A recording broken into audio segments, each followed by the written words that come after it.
कहते figure 8.1 shows a transmission electron micrograph of a mitochondria। अच्छा जी। उसने हमें पहला सवाल ये पूछा है कि बताइए कि हमारे पास ये जो स्ट्रक्चर बी है ये क्या है। जब इस तरह आमतौर पे पॉइंट आउट कर रहा होता है तो उसको क्वेश्चन ही पूछना होता है। On figure 8.1 use the letter A and label a line to show a location where Krebs cycle occurs.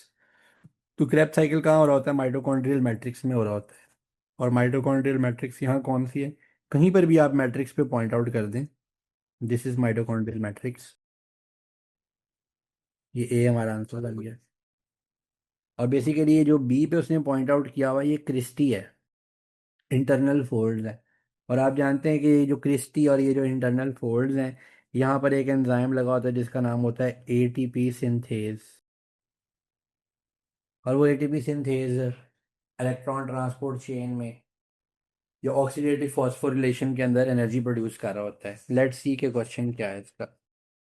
Name the structure label be on figure 8.1 that forms the part of inner mitochondrial membrane. वो हमने पहले बता दिया, Christie's का नाम है। हमें idea होता है यही सवाल पूछेगा। आगे कहता है inner mitochondrial membrane is the site for oxidative phosphorylation. Explain how the structure of inner mitochondrial membrane is linked to its function. अब ये सॉलिड क्वेश्चन आ गया ऑक्सीडेटिव फॉस्फोरिलेशन का। नोट्स में पढ़ा था ना आपने इलेक्ट्रॉन ट्रांसपोर्ट चेन, उसका पूरा मैंने 5-7 नंबर का 8 नंबर के पॉइंट्स बताए हुए थे। वो सारे के सारे हमने यहाँ पे लिखने हैं। सबसे पहले बेटे हम यहाँ पे बताएंगे कि it is folded and it has many cristae. Number 2, इसकी वजह से क्या होता है कि ये इसको large surface area to volume ratio दे रहा होता है। फिर इसके ऊपर ढेर सारे, जितना ज़्यादा इसका एरिया ज़्यादा होता है उतने ज़्यादा इसके पास मोर इलेक्ट्रॉन कैरियर्स होते हैं। मोर इलेक्ट्रॉन कैरियर प्रोटीन्स और मोर एटीपी सिंथेसिस। और ये जो मेम्ब्रेन होती है it is impermeable to protons.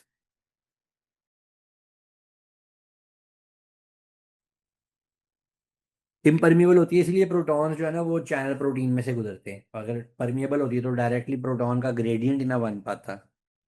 ठीक है जी। और allows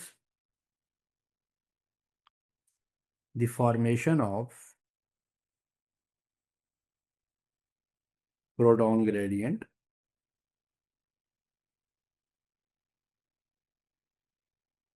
that results in production of ATPs। ये इसका परफेक्ट आंसर है। उसने आपसे ये नहीं, अब बच्चे यहाँ पे गलती क्या करेंगे, यहाँ पे डायरेक्टली इलेक्ट्रॉन ट्रांसपोर्ट चेन लिख के अपनी जान छुड़ाने की कोशिश करेंगे। उसने आपसे इलेक्ट्रॉन ट्रांसपोर्ट चेन नहीं पूछी है, उसने आपको पूछा है कि इलेक्ट्रॉन ट्रांसपोर्ट चेन में ये जो हमारे सामने प्रोसेस है इसके ये क्या रोल प्ले कर रही होती है। ये जो इनर जो मेम्ब्रेन फोल्डेड है इसके फोल्डेड होने से क्या एडवांटेज मिल रहे होते हैं, वो ये बात हो रही। नेक्स्ट क्वेश्चन देखिए। मतलब उसके adaptations क्या हैं? उसके adaptations क्या हैं? The activity of succinate dehydrogenase, an enzyme in the Krebs cycle, is used as a measure of rate of respiration in mitochondria.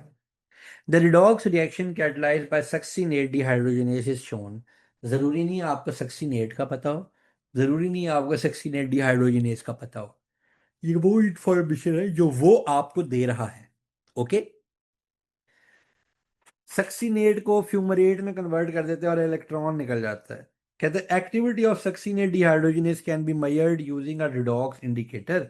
Name a redox indicator and explain why this indicator can be used to measure the activity of succinate dehydrogenase. Question में पूछना है तो उसके marks भी देख लेने चाहिए। तो रिडॉक्स इंडिकेटर जो आपने अपने सिलेबस में पढ़ा है दैट इज DCPIP।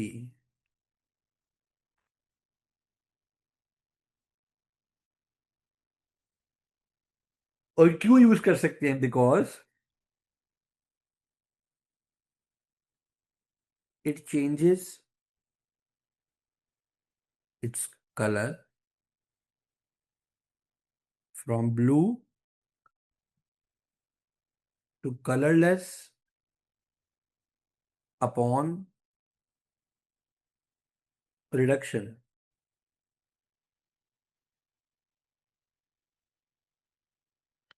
जैसे ये रिड्यूस होगा, जैसे इलेक्ट्रॉन रिलीज होंगे, ये अपना कलर ब्लू से कलरलेस चेंज कर लेगा। हम ये देख सकते हैं कितनी तेजी से इसने अपना कलर चेंज किया है, कितनी जल्दी इसने अपना कलर चेंज किया है, राइट।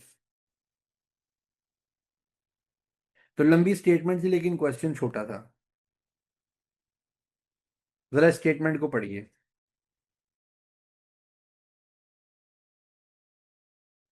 दो कंडीशन है जी, टॉर्पर एंड यूथर्मिया। टॉर्पर क्या है? जिसके अंदर 10 डिग्री के ऊपर अपनी बॉडी का टेम्परेचर मेंटेन करती हैं, और यूथर्मिया में 37 डिग्री ले आती हैं। Scientists use the activity of succinate dehydrogenase to investigate the rate of respiration in the mitochondria of ground squirrels. Mitochondria were extracted from the liver and muscle samples of ground squirrels. The rate of respiration was measured at different concentration of succinate at temperature that correspond to torpor and euthermia. अब जरा graph पे देखते हैं क्या हो रहा है। 10 degree पे लीवर क्या कर रहा है, इसको मैं रेड कलर से शो करता हूँ। ये कर रहा है 10 डिग्री पे लीवर। और 37 पे लीवर क्या कर रहा है, वो भी रेड से शो करता हूँ। 10 डिग्री पे मसल क्या कर रहा है, ये कर रहा है। और 37 पे मसल क्या कर रहा है, ये कर रहा है।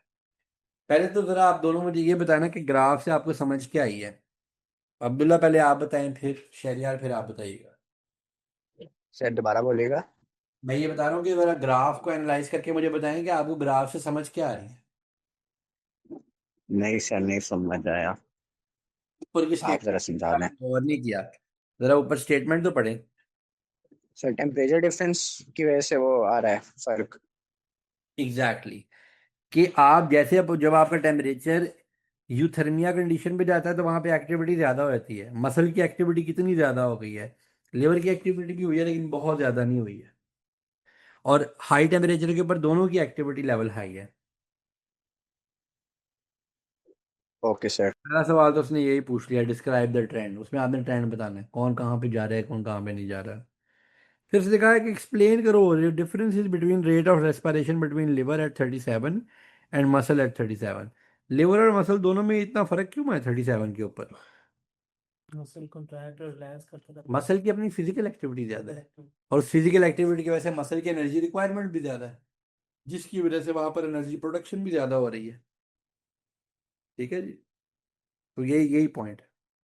During torpor in ground squirrels muscle tissue use more energy than liver tissue. Suggest one reason for this difference. क्या हो सकता है? वो जिस टाइम वो दूसरी कंडीशन में गई हुई है, उस वक्त भी वो कह रहा है कि मसल टिश्यू ने ज्यादा एनर्जी यूज की है। वहां पे मसल्स कॉन्ट्रैक्ट होकर शिवरिंग थर्मोजेनेसिस कर रहे हैं। ये तो आपने पढ़ा हुआ है अपने ओ लेवल में, शिवरिंग थर्मोजेनेसिस का मतलब होता है टेम्परेचर प्रोड्यूस होना। थर्मो टेम्परेचर जेनेसिस मतलब प्रोडक्शन। तो उस वक्त जब मसल्स कॉन्ट्रैक्ट कर करके वो बंदा, वो जो स्पिरल है वो बेशक थोड़ा डॉर्मेंट कंडीशन में चली गई, लेकिन वो मरी नहीं है, वो अपने मसल मूवमेंट करती रहेगी, क्योंकि उसकी मसल मूवमेंट से उसकी बॉडी में हीट जनरेट होगी। नेक्स्ट क्वेश्चन देखते हैं। कहता है structures and compounds involve in respiration in aerobic conditions include.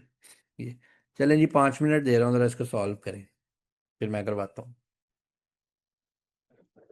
Sir पहला ए है। पेपर पे लिखते जाओ वरना मैं भूल जाना।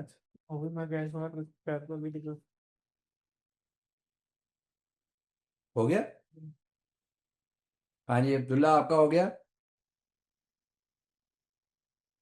जी सर। बताएं जी, क्या आंसर होगा? सर पहला ए होना चाहिए। आपका क्या है जी? ओके, ए है। सर अगला है साइटोप्लाज्म है। साइटोप्लाज्म क्या आ रहा है? ई आ रहा है। Yes sir. बिल्कुल ठीक है। उससे अगला एथेनॉल। सी है। ठीक है, डी भी हो सकता था, कार्बन डाइऑक्साइड और एथेनॉल दोनों होते हैं। सर अगला एफ है। अगला बी है, B. Third C. Okay okay. उससे अगला सर उससे अगला है, इलेक्टेड नहीं है। एच है, H. Okay. Sir last carbon dioxide है। लास्ट बी है जी, कार्बन डाइऑक्साइड। बिल्कुल ठीक है, शाबाश। कहता है respiration in anaerobic conditions in muscles cells during vigorous exercise can create an oxygen debt. Extra oxygen is breathed in after exercise to pay back this debt. Explain two ways in which the mammalian body uses this extra oxygen. एक तो ये है कि lactate is converted back into glucose, ठीक है। दूसरा, haemoglobin, इस point पे अक्सर बच्चे नहीं आ पाते, is converted into oxy haemoglobin, ठीक है जी। जब ये ऑक्सीजन जो जो ऑक्सीजन कम पड़ रही थी, जब वो ऑक्सीजन मिलेगी तो haemoglobin is converted into oxy haemoglobin. और लैक्टेट जो है उसको आप ग्लूकोज कह दें, उसको आप यहाँ पे ग्लाइकोजन कह दें, उसको आप यहाँ पे पायरूवेट कह दें, कुछ भी कह लें, उन चीज़ों में यूजफुल सबस्ट्रेट्स में कन्वर्ट हो जाती है। जो सारे ग्लूकोज से आगे बाय प्रोडक्ट्स बन ग्लूकोज से आगे प्रोडक्ट्स बन सकते थे, उनमें कन्वर्ट हो जाती है। Figure 7.1 shows the part of process of respiration in mitochondria. यहाँ पे क्या हो रहा है? रिड्यूस्ड एनएडीज आ रहे हैं, यहाँ पर अपने प्रोटॉन्स दे रहे हैं, इलेक्ट्रॉन्स दे रहे हैं, एनएडी वापस जा रहा है, इलेक्ट्रॉन यहाँ आ रहा है, प्रोटॉन का यहाँ पर ग्रेडियंट बन रहा है, प्रोटॉन एटीपी सिंथेज से वापस नीचे आ रहा है, ये प्रोटॉन ने एटीपी बनवा दिया, इधर से ये इलेक्ट्रॉन आ गया, और ये सी क्या है बड़ा? बोले, ऑक्सीजन। सी जो है वो ऑक्सीजन और ये मिला के वाटर बना रही है। डी का नाम बताएं, डी का नाम क्या है? ATP synthase. पढ़ नहीं रहे आप जाके? ATP synthase. और यहाँ पर ये जो बी प्रोसेस है, ये क्या हो रहा है? केमी ऑस्मोसिस कह लें, या आप इसको कह लें एटीपी सिंथेसिस कह लें, सीधी सीधी सीधा सीधा इसको एटीपी सिंथेसिस बोल लें, सेम चीज़ है। ए वाली जगह क्या है? ए वाली जगह माइटोकॉन्ड्रियल मैट्रिक्स, नहीं सॉरी सॉरी, माइटोकॉन्ड्रियल मैट्रिक्स ये है, ये इंटरमेम्ब्रेन स्पेस है, इंटरमेम्ब्रेन स्पेस। और ये वाली जगह क्या है? ये माइटोकॉन्ड्रियल मैट्रिक्स है, ठीक हो गया। और इसके बाहर यहाँ पर क्या है? साइटोप्लाज्म, अगर ये माइटोकॉन्ड्रियल सेल के अंदर मौजूद है तो, ठीक हो गया। ए बी सी के नाम पूछे। Chemical compound that is represented by D. हाँ, जो डी को रिप्रेजेंट कर रहा है वो केमिकली क्या है? Chemically protein. एंजाइम है ना, तो एंजाइम केमिकली क्या होता है? प्रोटीन होती है। State the process by which ATP can be synthesized by directly glycolysis और Krebs cycle. Glycolysis और Krebs cycle में जो ATP बन रही होती है उसको हम बोलते हैं substrate linked phosphorylation. Substrate linked phosphorylation. अगला क्वेश्चन देख, रूल वाला यार, ऊपर दो तीन अच्छे इंपॉर्टेंट क्वेश्चंस थे, मिस कर गया। ये क्वेश्चन देखिएगा। Fur seals are mammals that are adapted to live in cold temperatures, and these fur seals have large quantities of type of fat known as brown adipose tissue. Brown adipose contains many mitochondria, यानी ऐसा fat है कि जिसमें बहुत ज़्यादा mitochondria होता है। They contain a transport protein called thermogenin. इनमें थर्मोजेनिन नाम की ट्रांसपोर्ट प्रोटीन होती है। Figure 2.1 shows the role of thermogenin in mitochondrion of a brown adipose cell when external temperatures are cold.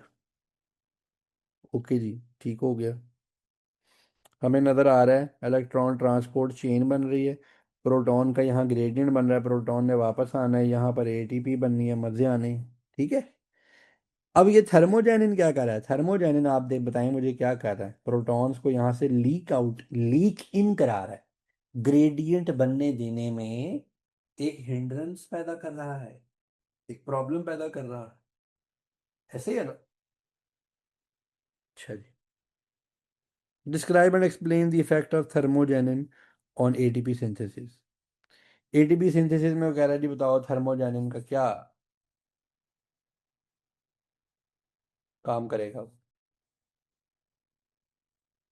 या उसने बताया, उसने कहा एटीपी सिंथेसिस को कम कर देगा, प्रोटॉन थर्मोजेनिन से डिफ्यूज करेंगे, ग्रेडियंट रिड्यूस हो जाएगा, कम प्रोटॉन्स मूव करेंगे, जितने प्रोटॉन्स मूव करने चाहिए, जितने करने चाहिए उनसे कम प्रोटॉन मूव करेंगे, कम एटीपी बनेगी। ये पॉइंट आप यहाँ पे लिख सकते हैं, जितने मूव करने चाहिए उससे कम मूव करेंगे, कम एनर्जी बनेगी। अगला क्वेश्चन क्या है जी? When external temperature is warm, thermogenin cannot function. जब बाहर गर्मी होती है थर्मोजेनिन काम नहीं कर सकती। When the external temperature becomes cold, thermogenin is able to function as a result of cell signaling. जब एक्सटर्नल टेम्परेचर कोल्ड होता है तब ये काम करती है, और इससे एड्रेनालिन रिलीज होती है। एड्रेनालिन ब्राउन एडिपोज टिश्यूज पे काम करती है, बहुत सारे सीक्वेंस ऑफ इवेंट्स एक्टिवेट होते हैं, एंजाइम लाइपेज एक्टिवेट हो जाता है, लाइपेज ट्राइग्लिसराइड्स को ब्रेक करता है, फैटी एसिड माइटोकॉन्ड्रिया में जाते हैं और थर्मोजेनिन अपना फंक्शन स्टार्ट होता है। Outline the stages of cell signaling that trigger the functioning of thermogenin. Number 1, सबसे पहले क्या होगा? अब ये मैं लिख के बताऊंगा। Adrenaline binds to receptors on surface of brown fat cell. G protein is activated. ये भी हमने वैसे पढ़ना है, तो ये हम आपको पूरा सिग्नलिंग पाथवे पढ़ाएंगे। Second messenger is formed, and उसके बाद एक्टिवेशन ऑफ लाइपेज हो जाती है।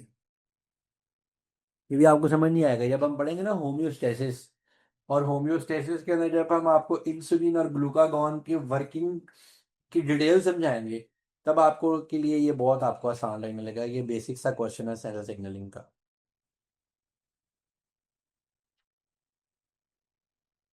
कहता है all organisms respire to release energy from energy rich molecule such as glucose.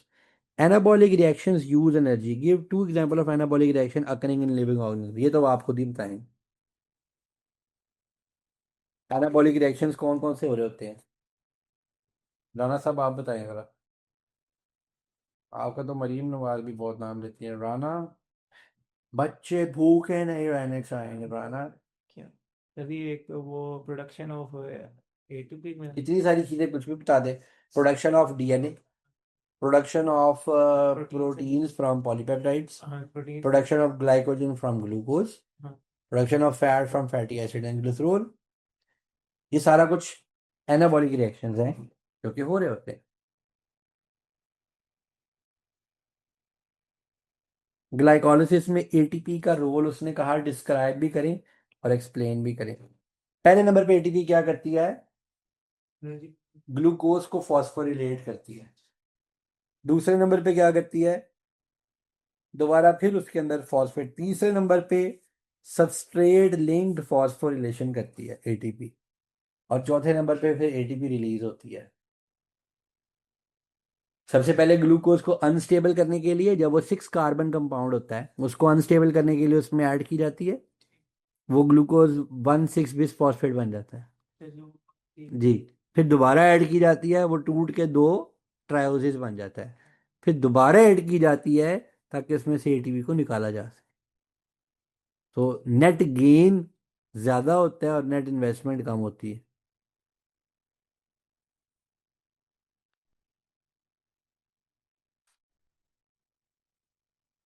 Some factory workers in early 20th century were exposed to chemical X and experienced serious side effects. Some of the effects of exposure to chemical X are decreased production of ATP, increased lipid metabolism with weight loss, increased production of pyruvate and lactate, and excess heat energy release causing an increase in body temperature. Chemical X increases the permeability of inner mitochondrial membrane to protons, causing some protons to leak out in the matrix. Explain why people exposed to chemical X show decreased production of ATP and increased lipid metabolism. क्यों ऐसा होता है जी? Effect हुआ। उसके mitochondria का inner part effect हो गया था, जिसकी वजह से प्रोटॉन ग्रेडियंट नहीं बन रहा, जिसकी वजह से एटीपी कम बन रही है। ये तो पहला जवाब हो गया। चलिए, ये पहला जवाब हो गया, तो फिर दूसरा जवाब क्या है कि इंक्रीज लिपिड मेटाबॉलिज्म इसलिए हो रही है क्योंकि लिपिड्स के पास बहुत ज्यादा हाँ, कार्बन और हाइड्रोजन की रेशियो होती है। तो बॉडी कहती है कि now since we are energy deprived, we need more and more energy. That's why वो वहां से एनर्जी हासिल करना शुरू कर देते हैं, इसीलिए बॉडी का फैट उनके लूज होना शुरू होता है। ठीक है, अगला क्वेश्चन देखिए। कहते हैं पायरुवेट और लैक्टेट क्यों ज्यादा बनना शुरू हो गया? वो क्या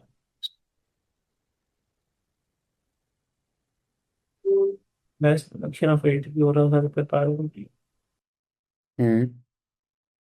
इसका रिवर्स हो रहा था। क्यों? रेट ऑफ ग्लाइकोलिसिस तेज हो गया।